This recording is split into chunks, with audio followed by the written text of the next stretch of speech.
Welcome to the Golf Course, a modern forum for business conversations in insurance.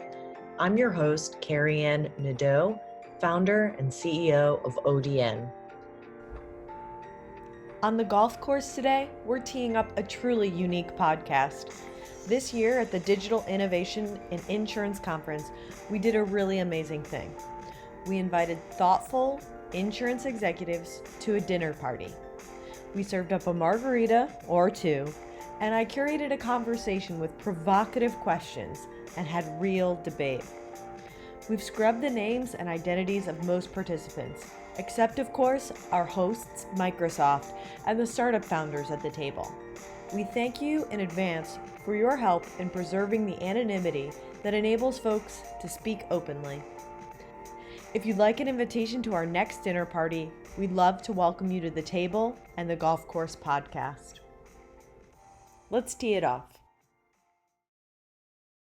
Let's talk about this conference in a real way. Instead of saying, data's the future and insurtechs are the future, let's really break down what that means and have an open and very sort of candid dialogue. So I prepared a few questions and thinking that we could talk about those things once the techno music is cut. I don't know, we can also start a rave if you want. We can do that down here. I think the vibe is appropriate. But the intention is to have this sort of dialogue and talk about what we heard today and really just enjoy some margaritas and get a little saucy. It's late night, so we're in this pit of the Flour Room, which is apparently a historical landmark here in Texas where they stored flour. Totally irrelevant to insurance, but a fun fact nonetheless. Cool. Supply chain management. There you go. Yeah, risk management, right? That's why they put it down here. So I guess to kick it off, I want to continue the dialogue. I don't want to break it up too much, but the idea is, again, what did we hear today that was the most inspiring thing we heard? What was the thing that we were like, that's bullshit? And what was the thing that we're like, man, I'd like to know more about that because that's intrigued me. So I can kick it off with an example for me, and then I figure we can just kind of let the dialogue emerge and free-form conversation. What do you think? I think that's an excellent idea because I'm sure we have all heard some things out of the ordinary today. Yeah. This insurtech movement and this being cutting edge. I heard some things that were just, whoa, just kind of blew me away. So, Kick it off. What did you hear? without naming the company who's into the GPS, the global positioning, a large company that are looking to enter the insurance industry, and they have backing beyond belief, and they're hesitant to move forward with this. It just blew my mind that they could blow everybody else away with the drone imaging and so on, the GPS. It was just amazing. Yeah. I'd rather not name the name. No, I mean, it's okay. I saw a tech that looked sort of like your tattoo, Sure, Abraham. I don't know that everybody knows Abraham. Maybe we should do a round to just I think the get to only know people that don't know me I saw your picture. yeah. What he does is amazing. Part of the reason why I definitely want to do at this table is because I felt like there's some obvious things that we could be doing as an insurance industry, and you're doing all of them. Okay, great. Yeah, thanks. Well, number one, we shouldn't be putting adjusters on roofs anymore, especially steep roofs. A lot of our insurance adjusters are older. They're not 20s and teens and stuff. They're having hard times climbing roofs. They're still putting them out there. So for me, it's number one is safety, is putting people up there. I was up there every day, and I was young, but a lot of our customers now aren't, and I just feel bad for that, and I just feel like people should be putting themselves. We're insurance companies, trying to focus on risk, yet we're risking our employees out there. Wow. Yeah. What did you think about that tech though? Because I saw that presentation too. Did you see it I where did- they were like no, GPS? I didn't catch of it. It was not a presentation. It was just a one-on-one meeting that I had. Oh, I saw a you're talking about the presentation other one, today yeah. too. That where it was Xiaomi, yeah, exactly. Yeah, they're very advanced. They're one of the largest companies in the That world. was a demo, correct? Yes. Yeah. That's what they have coming up. Yeah. There's several companies in that space where Yeah. they take either low altitude satellites, fixed wing aircraft, and they're refreshing that the entire U.S. less than every 30 days. And then if there's an event, they can take pictures closer and sooner. And There's other companies that can have effectively a network of drone pilots that can add an event. I'll fly up and take pictures, right after a hurricane or a tornado, etc. Yeah. Yeah, right. One of the things that scares me is that, like, I'll name a name, like Google could put us all the insurtechs out of business, right? Like, That's a bit. you, me, are you threatened by these big companies that have access to like so much data that tomorrow they can just turn it on? From where we operate, part of it is we focus on spotlighting where there might not necessarily be a lot of data or a lot of good data, and how do you resolve or make sense of that in that situation. The other thing is a lot of big companies that do have a lot of intelligence and investment, they tend to be more generic. And so what happens when you take a generic lens and apply it to a more specific application, whether it's a specific industry, a specific subset of an industry, but more closely a specific organization at an individual level, you tend to get more haze than you might if you're only looking at that individual.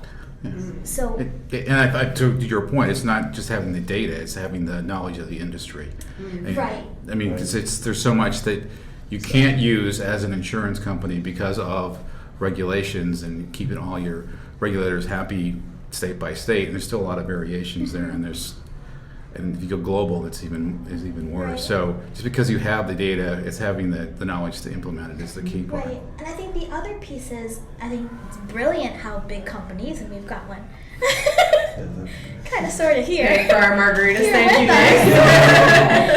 guys. And I feel like you've kind of followed us through our growth, but I think part of it is they have a distribution and a pulse on problems that are trying to be solved, that are just being contemplated that we might not. Because we might not necessarily do. I think there just is a lot of value in companies working with insurance organizations for many, many years, building those relationships, golfing, and really understanding what might not necessarily be being brought to the table when an insurtech walks through the door. That's a key problem, right? Just having visibility just from being present. So I get a sense that, like, let's just use Google because we can demonize Google without any backlash, right? Like, Google could win your business, but you're saying Google doesn't necessarily have the industry insight today to do it, and then they don't have the specialty and expertise. Like, let's ground this in something. Like, what's a good example? I think a really good example might be we have had a data scientist kind of look at, predicting civil unrest or just negative media attention through specific data. So if you look at how a lot of big language understanding models work, they tend to be generic. They tend to be focused towards specific types of data sets or specific types of language. And so I think it's a matter of, like, we could in a heartbeat, if Google was better at resolving, say, workers' compensation data and understanding that language, we could plug Google in and use that. But it's what we're designing and creating and doing with that makes a difference. Right now we're doing it in-house because we're doing it better and more efficiently and more accurately. But I think it's a matter of, like, Hi, welcome. I'm sorry that I'm late. All good. We'll have you introduce as soon as your thoughts complete. the thought is complete. The thought is complete. Well, welcome to the table. A pleasure to have you. We're just kicking it off. I hope you can grab a margarita. We haven't actually done a round robin of introductions, so maybe that's a good timing. Would you like to kick it off? Wow. It's on the spot. Generally, my job is to establish partnerships in areas with a strategic advantage to have a startup partnership and not develop the solution on our own. Yeah. Do you want to go around? Do a quick intro? Sure. I'm a digital marketing strategist and build scalable solutions to help companies take their business to the next level. To think through like some Thank you. really innovative strategies to marketing, not just like get your stuff in press. Right. Which is Yes, really exactly. helpful. With DigIn, and we put on the conference here, so. Thank you very much, Mark. Yeah, thanks for having me. Thank you. My name is Abraham Ventura. I'm founder and CEO of PitchGauge, and we started PitchGauge around 5 years ago. Now we have over 1.2 million downloads, 173 different countries.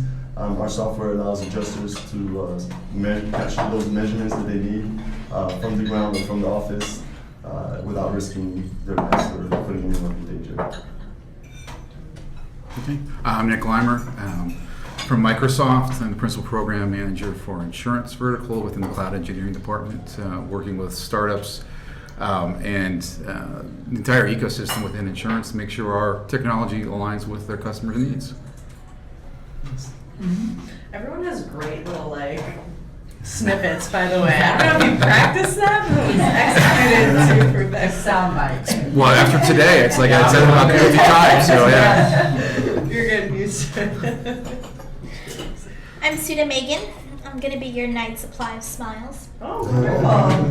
I'm the CEO and co-founder of Rosie AI. We're a company focused on understanding language specific to a domain, like medicine or insurance, and applying that to remember an individual customer, an individual policyholder, or patient across their customer journey, and provide contextual insights, advisory to the people that might be involved in their claims and their care. We primarily work in insurance, healthcare, and travel. I'm so inspired by you because it's really hard to sell AI into insurance. We should touch on that today. Like, Yes, we should touch on that. it's a hell of a story of traction and experience. Let's break it down from our experience. Yeah, well, I just did a presentation at the Society of Actuaries Annuities and Life Conference in Tampa last week on AI for actuaries. So I think one of the pushbacks from an actuarial perspective is if it's too much of a black box, it's not that they don't trust the output, they have to be able to I mean, their reputation is on the line and their professional livelihood and that these numbers are good and why are they good and why did you make those decisions and are they based on things you can base things on? Because there's a lot of information you cannot use in insurance that AI can discover, and that's become what's too much of a black box that scares people because it's not just a financial decision, it becomes there are criminal penalties if you screw things up. So for me, I believe that there's a lot of similar technologies. So if somebody's working on figuring out how to detect damage on a roof, then there's somebody else working on that. And also their internal teams are working on their own AI systems and things like that. And they have a lot of very smart people working on it. And then you have a small startup here that's just created something, and it's great. But are they willing to invest all the time and money to implement it? That's where the AI gets stuck too. I think part of it is also, Nick touched on something really important, right? Like it's a matter of the nomenclature. There is nomenclature and there is an air of expectation around the terminology black box and AI. And part of it is there's a difference between the how and the nuances of that versus the what. And there are different levers within insurance, within many industries, but particularly in actuarial science, let's be honest, where there is an extent to which the what needs to be defined, but the how needs to be defined in terms of accuracy, not in terms of algorithms. You need to measure how well something is doing something, and that is done ultimately by tests we all know, right? You go back and you check the source and you say, hey, Microsoft predicted this, what does reality say? You have historical information. Right. So I think there's a difference between what people are really after with the black box. Oh, I think I'm not saying No, AI you're is bad for absolutely- insurance because Right. I think it's every step along the value chain AI should be layered in. It's the pushback can be on the actuarial side if you're making actuarial decisions just because of those restrictions on, in some cases, gender, on race, whatever, things that you cannot use, and you can completely model risk with all this information. Even if you take those sort of filters out, you have to insert an anti-bias to take that out of most of your AI models for morbidity and lapse, and just to make them align with the current regulations. was at the NAIC last year, and there were two gentlemen, probably my age or a little older, that almost came to fisticuffs over using the AI to. Insurance carriers. Oh, yeah, they were like, well, it's really, because you can assign risk at an extremely granular level for homeowners insurance. If you live you're in a nice gated community in a big house, your insurance is a heck of a lot less than someone that lives in a bad neighborhood in a smaller house. And it's like, I'm like, well, that's really seems unfair. So, it's really that sort of moral aspect that I think insurers are aware of, or that's one of the reasons why they're a little hesitant to dive with both feet.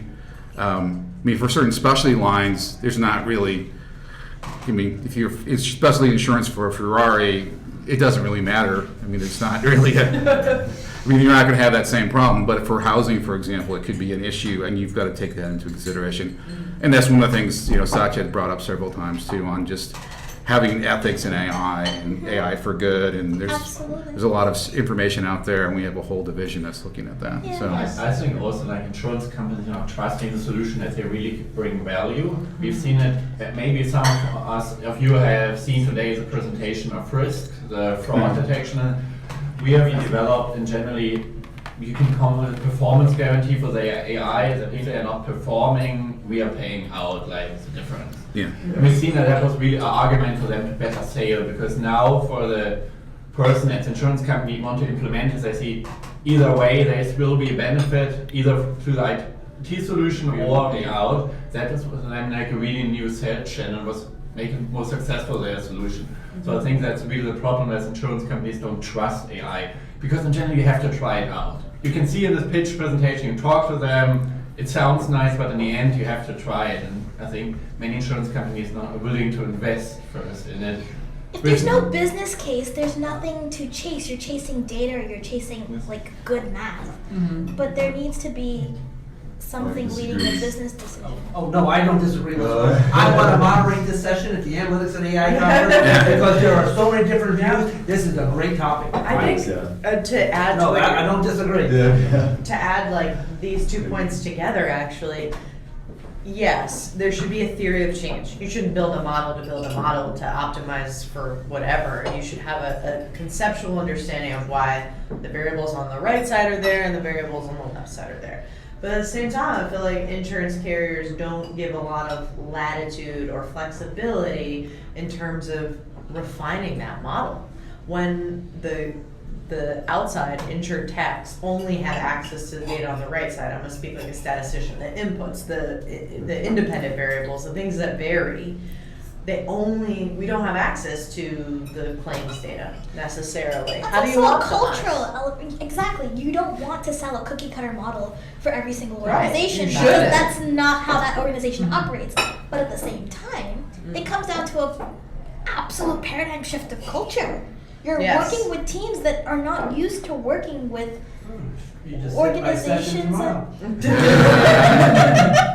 What is your name, by the way? Yeah, I was just gonna say we should set a great conversation and we can come back to it. Carrie and Adele brought you all here today, which is my absolute privilege. Thank you all for being around the table. It makes me feel loved, but also just in a very special position to have these conversations across the table for real. Thank you. And I'm a founder. I'm a CEO of a company called ODN. We predict where risk on the roads is going to happen. So we're trying to change the paradigm of insurance, sort of flip it on its head and say we shouldn't care as much about people, we should care about where they are. And that's something that we haven't done as an industry forever because the data hasn't been there and because our mindset is that we're insuring individuals, not the actual risk. I'll be transparent about our challenges, and I think it's reflected in my feedback here too, is distribution.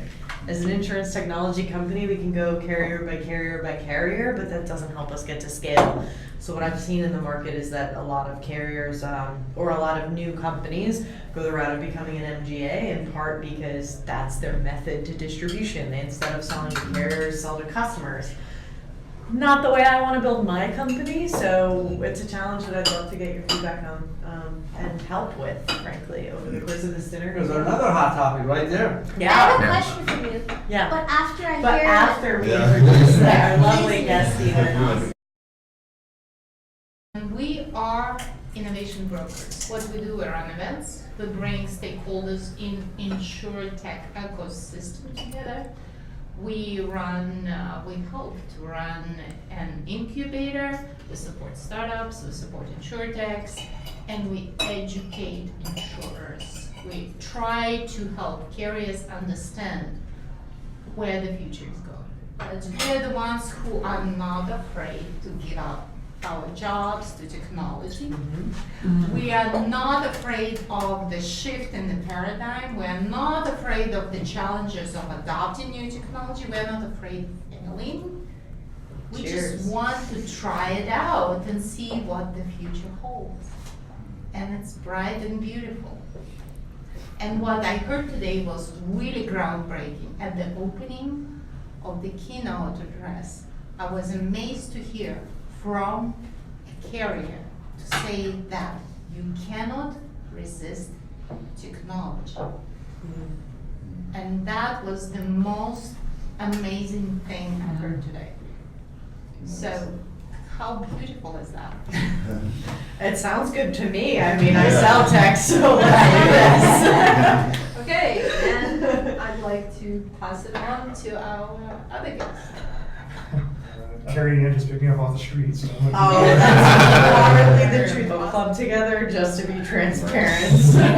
I come from a risk background, actually got into insurance about 14 years ago in claims, so I've seen both sides of it. I've been trained as an underwriter, trained as a risk manager, took the unique task of bringing a risk management model to Main Street Marketplace. So hearing the conversations I'm hearing here, I can easily find pros and cons on both. Your hurdles are going to be, first and foremost, you need to approach the hurdles as financial. These companies have investors they have to answer to. They cannot, it's not an actuarial basis, it's not a product basis, it's an investor basis. If you are not making money for the company and your turnaround time is nil. Are you speaking from an insurer? Mm-hmm. So if I'm looking at an insurtech company, if I'm going to invest X amount of dollars in it, I've got to show a turnaround within 6 months. I cannot, we don't have the ability to come in and say, Well, an insurtech company wants to see that turnaround in a month. yeah, well, Yeah. but They don't want to wait that long. the reality is I've got a year, minimum 8 months to most likely 16 months of just contract negotiations based on if I'm a domestic carrier or if I'm an international carrier. My contract period is going to be at least 6 months long to bring you on. And then once I get past that hurdle and those regulations are hidden because of privacy, as we discussed, there's technological hurdles, there's integration hurdles, there's vetting of sources.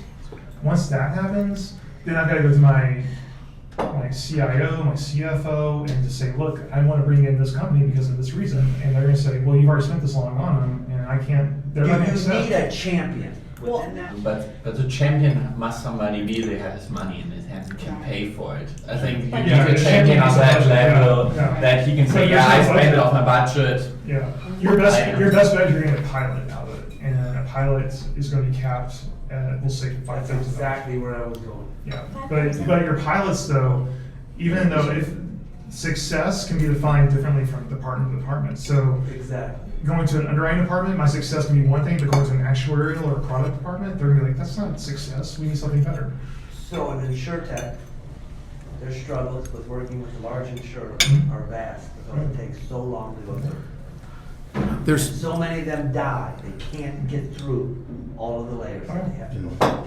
Nick has a thought. I have a thought. Well, it's one of the things we're doing at Microsoft to help make that more frictionless. So one of the big things we're pushing is our marketplace.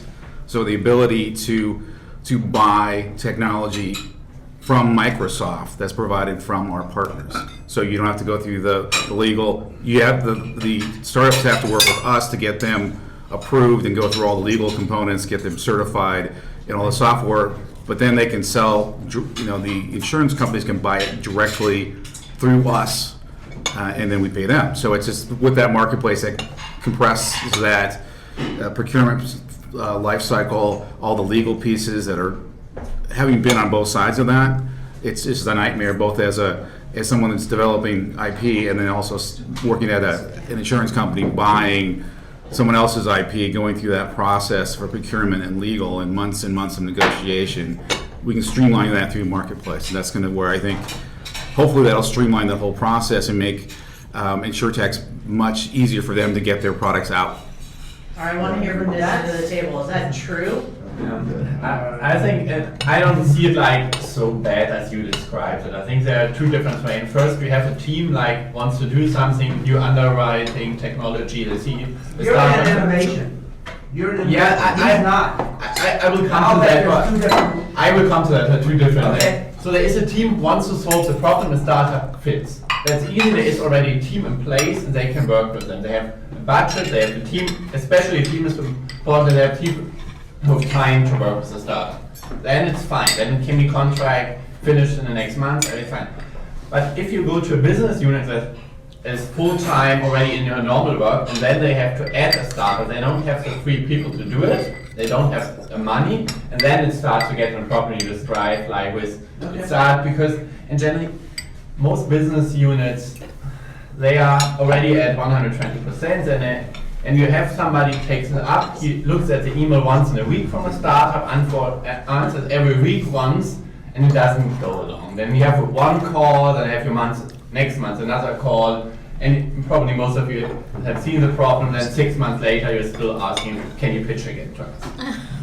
So in general, I think that's always a difficult. When there is a team already on it, and it's mainly innovation teams. It has to be, but mainly it's innovation teams. Then it can go very fast. But generally, if you want to try that one business unit, like who is ready at 120% of the capacity, gets you one person only dedicated to you, it's so difficult.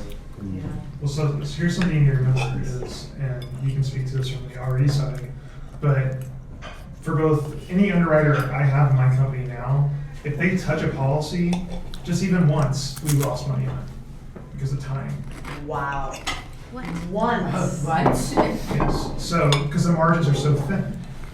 We are not, for outside California, this is not a hard market, and most likely it'll never become a hard market again because of various reasons. Because insurance has become an investment vehicle for so many people that a catastrophe will not harden the market. We've had several major catastrophes that 10 years ago would have hardened the market like that, but now they're still soft because insurance and through the RE side has actually sent out money for the average investor or mutual fund, whatever, to actually invest in that. So the market will not go hard again.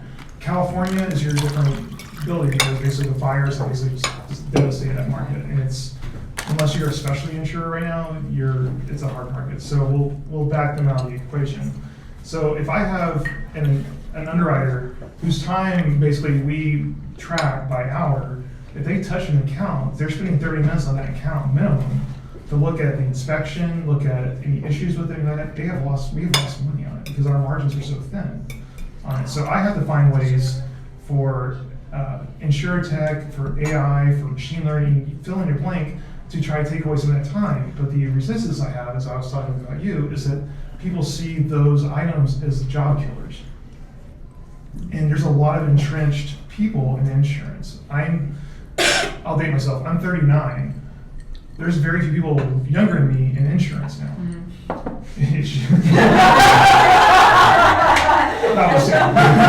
Yeah. But, You're welcome at this table. but there's very few. Like I can tell you, when I went into risk management, I actually was put through a class for 6 weeks in California with the carrier I was with. Everyone but myself is out of insurance now, and that was a class of 25. Wow. They're all out. Where are they? Various positions. Most of them went outside the companies. They basically took the job because it was a job out of college. It was during, that was 2006 timeframe. So you're looking at an industry that, one, cannot attract talent. Second, has no game plan for when basically the vacuum hits here in about 5 to 10 years. Right. And so machine learning, AI, all that's going to have to fill that in somehow. But the current people that are in there now will resist it to the nth degree because they're like, well, that's going to replace my job. Where we can actually sit there and say, no, it's not. It's going to take away some of the monotony of your job and allow you actually to be an underwriter, allow you to be this. But as an insurance tech, you've got to approach the problem as, can my tool help this company, this industry make money or solve a problem without upsetting the apple cart? And most likely, not right now. And that's kind of the bad part of this, because we've got major issues that no one wants to talk about, and we've got to address them. And there's very few of us, that actually want to address them. And you take an innovation lab, and they die on the vine. Would you come to my session tomorrow? I want you to speak. Unfortunately, I am flying back home for my 3-year-old's birthday party. Happy birthday. Yeah. Cheers to that. Yes, but I do speak. I've spoken at conferences before, but I don't know your name, I don't have your card, but I sure as hell want it. I'm a club for a reason. Yeah. I'm curious because it strikes me like, Abraham, I think about you because, or anyone who does AI, it replaces people's jobs. I have a question. Is the perspective different between insurance organizations and reinsurance? Yes. Yes. I think that two differences between small insurance players and larger ones. And generally, if I look at every insurance player now, for example, what's now part of Plug and Play, where our office is, you see like 3 stages. First, they look around, say everything is interesting, but do nothing. The second step is try something out. It's nice, still the result is nothing. Only the third step is really to find partnership and make money out of it. I think if I look like a small insurance company, like with 80, 100 employees, how they want to fund like this change of their whole organization, like change of the people, investing in technology, I understand that they're just hoping it will go on. I think there are because investments now, if you're still now an insurance player have done the same thing like 30 years ago, it's so much investment you have to do to just get to a level where you can start talk with startups, and then when startups talking implement an API. For every large insurance player it's possible, but talk to insurance players have done the same since 30 years. If they want to update their systems to implement an API, that's at least a 3-year project for them. Yeah. I think that. Yeah, and I think that was big and small company and reinsurance, primary insurance company. Yeah, I think we are trying now also to offer service to primary insurance companies. So some of our projects are pretty similar to some of the startups are here, but I think what you were saying, this cost cutting that's so important, nobody touches it, is not so relevant for reinsurance, but it will be. I think there's just a time lag because we have every reinsurance underwriter has a larger amount of money passes through him, and the underwriter therefore is not so relevant at the moment, but it will get more and more relevant in the future. And there's also a greater emphasis on the reinsurer, again, providing that approbation of sorts when they provide a technology to their portfolio companies, right? Or they provide, it's in their best interest, but there's also just greater influence in being able to provide it. And things we can develop, we can scale it. Exactly.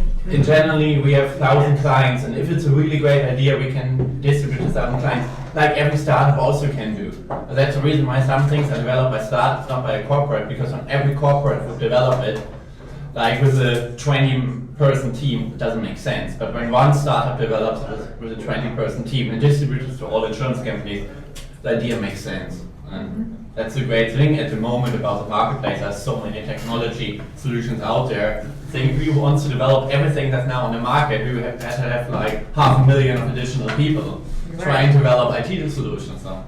It's an interesting tension because what you're saying is we need more people to innovate, and you're the people that are going to be innovative are worried about their jobs. So how do you thread that needle? So the interesting thing, as you're talking, it made me think that, so in my personal view, if insurance is a carrier side is going to innovate, it's going to be from top-down pressure from the reinsurance side. So basically, to give an example, look at smoke detectors. Let's just take those. Those were not standard, we'll say 25, we'll just put a number on 25, 30 years ago. Those came as a push from the industry, from the insurance industry, to put those on every house, to update code, to make those a standard piece of equipment in every house, every apartment, every condo, I mean, every business. You're gonna have to see, change will come from his side. It will not come from the carrier side, because carriers will not do anything until they are forced to. But the also problem is that you also have to have regulatory acceptance, which you were talking about earlier. So how do you get regulatory acceptance? You have the people that have the big numbers. Yeah. I don't have big numbers. The top 5, the top 10, the top 15 have no interest in changing because their business model has not changed since probably 1970. They keep running along. And you're talking about also technology, and the problems with it is that we can't do APIs anymore, and that's a lot of other companies. You cannot. No, because our system is so outdated that we're so backlogged. I've had pilots cut off because their infrastructure Yeah, we isn't cannot in do it. place to facilitate the data exchange. We cannot find enough engineers in the United States to actually update our systems. And that's top 10 carriers, so it's not 36 Yeah. carriers. And that's top 10 that's carriers. no, Really? that's no. That's Which is great that like Microsoft Azure, I mean, our technology is hosted on Microsoft. It's not a big But the burden problem for me to host an API for you to But get. the problem is legacy, because we are required by law to have every policy. So you have to think about this. I've got 15, 20 years of policies. I can't afford the time to invest to bring that in, plus buy a new system and integrate it. Plus I've got new business coming in the door at the same time. Plus I have my agents I have to integrate as well. So there's a lot of hurdles that are not really seen. People are like, well, why don't you just update to a new system? Well, that's great in theory, but when you start looking at the different steps, that's an issue. And what's bizarre is that like as a startup coming in the door, they're like, well, is your tech API enabled? Yeah. And I'm like, yeah. Are you, but baby? then you get to the conversation, they're like, well, we can't work with you because you're API enabled. What the fuck did I do building the API then? Psych. I mean, Abraham, I see your head nodding. Have you dealt with that too? Yeah, well, I've had some of the top insurance companies tell me that they want APIs, and they say that we want APIs, not apps. Yeah. So your most profitable lines in insurance are actually your niche products. So I will use my company right now as an example. 2 of our most profitable companies are either a warranty company for auto or recreational craft, or rural communications. Those 2. What's the second? Rural communications, like cell phone towers, Really? phone boxes, things like that. Those are our most profitable lines because one, they have no losses. Yeah, like cell phone towers, things like that. Out in the country, they have their loss ratio is like 25% or less. What? I'm sorry, that's crazy. I deal in auto, it's like 110 standard. So you think about it. So basically, those are the coveted markets, and at least in my, or I'll take one back further. When I worked for the high net worth carrier I worked for, our most profitable line was actually insuring movies. We were actually the largest movie insurer in the United States. Theaters, you mean? Hmm? Theaters? Movie theaters? Or? No, like movie productions. Movie productions, got it, okay. We were actually like, that was our bread and butter. Like that made, I can't remember the ratio, but it was disgusting how much like we made money on it. And that's, if you want an insurance tech to come in and change, those are the markets you should target, because no one wants to target auto, home, small business, because again, margins are so small that I don't have the time or the resources to dedicate to that. If you come in and say, look, I can improve your rural telephone thing, or I can give you statistics on this or that, that's where you find your niche. That's how you're gonna make your inroads. And until RE comes in and says, you gotta change your auto practices, or your home practices, or we're gonna drop you, it's gonna happen. But why is the reason why you make money on this? Because the cell phone towers only go to you because they know you, and that's insurance really make money, but people only go to one insurance company because they know this insurance company and don't look at the market competition. At the moment where you have a really transparent market where you can really compare all insurance companies, at that point it's really hard to make really money on insurance. And that's the reason why these really niche areas where only like 2-3 insurance players are there, they are the areas where insurance can really make money. It's like the deregulation of electricity, right? They like here in Texas, they pushed deregulation of electricity 20 years ago. They're like, oh, it's going to improve rates. Yeah, they pushed it, and it went from 2 companies to 200. Well, guess what? 85% of consumers are still with the same 2 companies. Yeah. 20 years later. It's because people will go with what they know. So to his point, if I'm a rural telephone company or I'm a whomever, I'm going to go with the name I know. And so that's where you find your ability to come in and start changing the industry. You change it from that side. So do you think though that the profit margins make them sort of lackadaisical about innovation? Because you don't see them Well, they like don't wanna hosting a upset- panel yeah. at DigIn to say like rural telecommuting, we got money to spend. Like, Well, they right? so they don't want to upset the apple cart, right? Because they're like, it's like, they ain't broke, don't fix it type model. Yeah. But I can tell you that walking through their department, you've got cubes full of paper. You know, yeah. It's like, So there's well, space to innovate there. yeah, Innovation well, space. that's the thing though, is they have a high margin, but you have to find the ability to come in there and say, look, we can innovate this, but what is that innovation going to be? And what can you do to help improve what they are already doing? You've got a 25% loss ratio. How can you tell them, I'm going to lower your loss ratio? And they're like, yeah, go take a hike. Why do I don't care? I'm making Yeah, my combined ratio is sub 80. You know, I could care less what you have to say. That's also the answer to you. Why are there 4,000 insurance companies in the US? Because there are 1,000 insurance companies that only do a niche business, not only like for industry, also for private clients. In one state, they are the market leader because everybody knows her. Yeah. Like the CEO sponsors the local football club or something like that. Everybody goes there. That's the reason why they are known and they are this area market leader. And it's interesting if these business models, how they will adapt to insurance, because at the moment many of them haven't.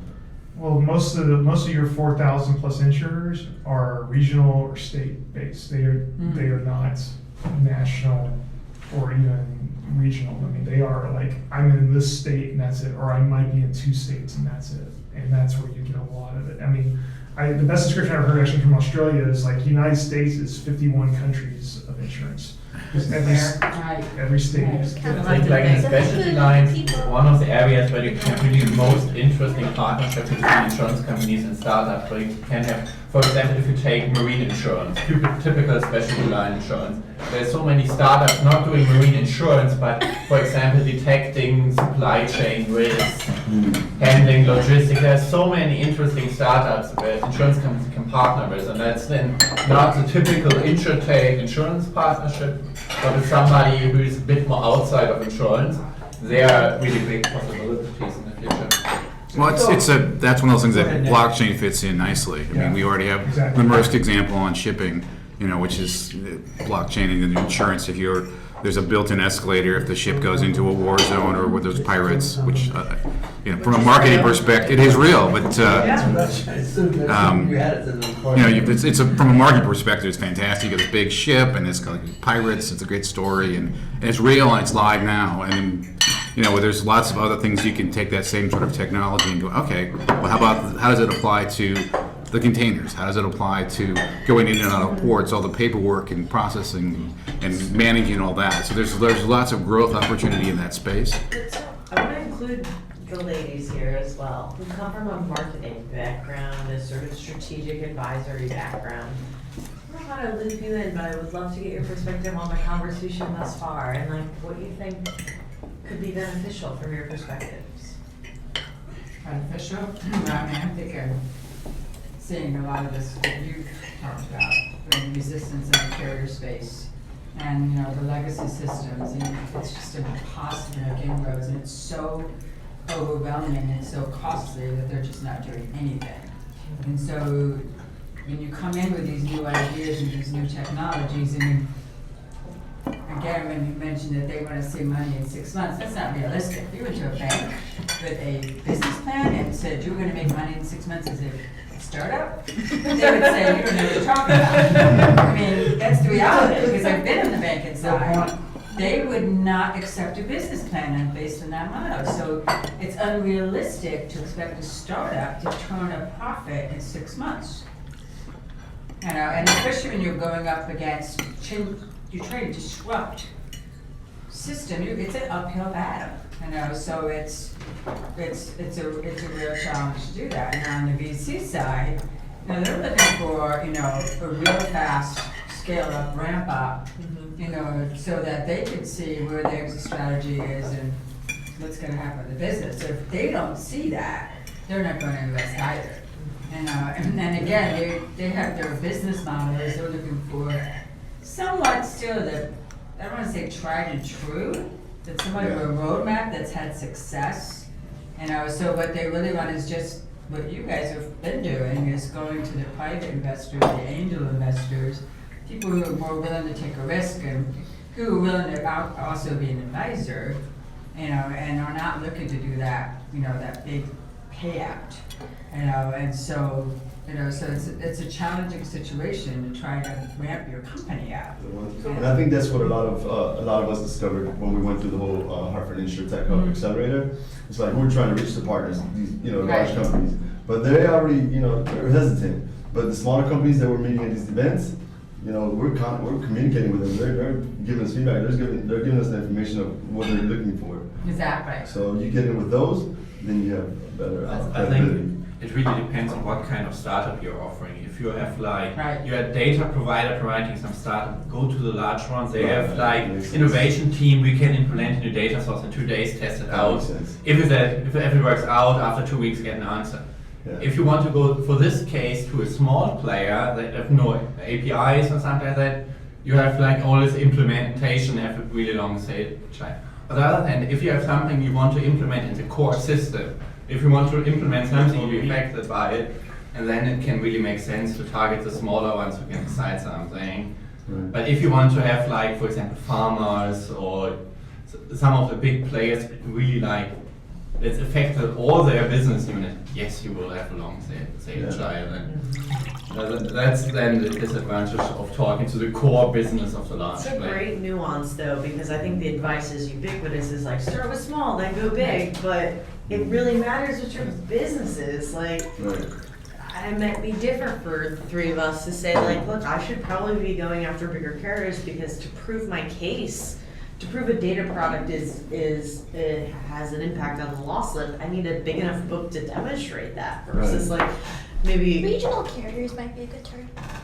regional carriers are fine for us, but like certainly we just get this weird advice. I think it's weird that like we should go after small carriers because big carriers don't have enough data for us to prove it out. Even small carriers aren't really small. Like Exactly, you they're can- not yeah. small. Like you can focus on Amica or something, and you know that's pretty big there. And I got a lot of traction from some. But I would argue that like some of the data science models actually require the amount of data that like Yeah. a reinsurer Right, has, right. let That's the problem. alone an individual carrier. That's the problem. That's where the large companies are hesitant. It's like, okay, you need our data to make Right. your system work. Okay, we'll see. But if how you do we figure get a way- that to work? Exactly. If you figure a way how to get data with us, we capture data. So we're getting maybe you can, like for us, we have the insurance, but then we also have the contractors. They're inputting data. So now we have data. Now, okay, let's talk. So if you figure a way how to, you know, maybe bring the driver and capture some of that data in, then you can say, okay, look, we have all this data, and they even have free data out there that you can just pull and just like, you know, run and improve your system. So if you, like you said, if we have that data, the large companies will talk to you. And there are so many variables that actually dictate why large companies approach it differently than the smaller companies. First of all, when you think about larger carriers, in the early 2000s, larger carriers shed a lot of capital onto the new platforms, so to say, trying to Yes. adopt new systems, and they spend so much money just trying to integrate that into their systems, and by the time they designed, implemented, that technology became extinct. So in the large carrier lore, there are stories about so many projects that were horrible bombs, like so much It's a hall of capital fame. went to waste. So are they gun shy now? Yeah, I agree. I think that's what it is. Yeah. I had they told me straight up, we tried this before. You know, we had startups saying, oh, our system is great, it runs really fast, and then they implemented it, and their system actually runs, the insurer's system runs much better. And they wasted all that money, all that time. And that's not always the startups. That could be, at those times, there were more mature service providers who were trying to sell their solutions. On the other hand, think about the difference between the smaller carrier and the larger carrier when it comes to really understanding what's in their systems. Smaller carrier is, to the most part, is so paper-based. They never had the time to implement anything major, so they can leapfrog into something new and go straight into something absolutely innovative. Whereas the larger carrier, they're legacy bound, and they have layers over layers over layers of technologies that were kind of adopted along the way, and they were patched up. Yeah, cobbled together. And they were cobbled together, right, and the right word. And sometimes I sat, when I was with the carrier, I sat in some of those call centers just to see how reps respond to the calls. They open like 18 windows on their two screens, and they're trying to go between different systems just to be able to resolve a simple issue for a customer. And when all of a sudden several startups started calling and saying, oh, by the way, and we have a solution for this little problem, and we have a solution for that little problem, and the carriers think, there's no way we can handle another app on our screens, so do we have to build a bank of screens just in front of a rep to be able to handle that? And that's the problem. Another problem is basically being totally ADD, like they have very short attention span because they exist from month to month. They are tracking their P&L, and oh, okay, 5 months, 5 year or 3 year strategic plan is great, but I have a burning issue in my P&L right now. I better to attend to it. So does that's that what it is. favor like complete system overhaul, or does that favor the startup that says like, look, we've identified a real pain point for you that could save real dollars, real marginal benefit to you? Like, is there a chance for those startups to succeed in that space? I think there is a chance, but it takes time, and it takes real pain. It takes real pain when you do bad. You don't underestimate the carrier's tolerance for pain. Awesome.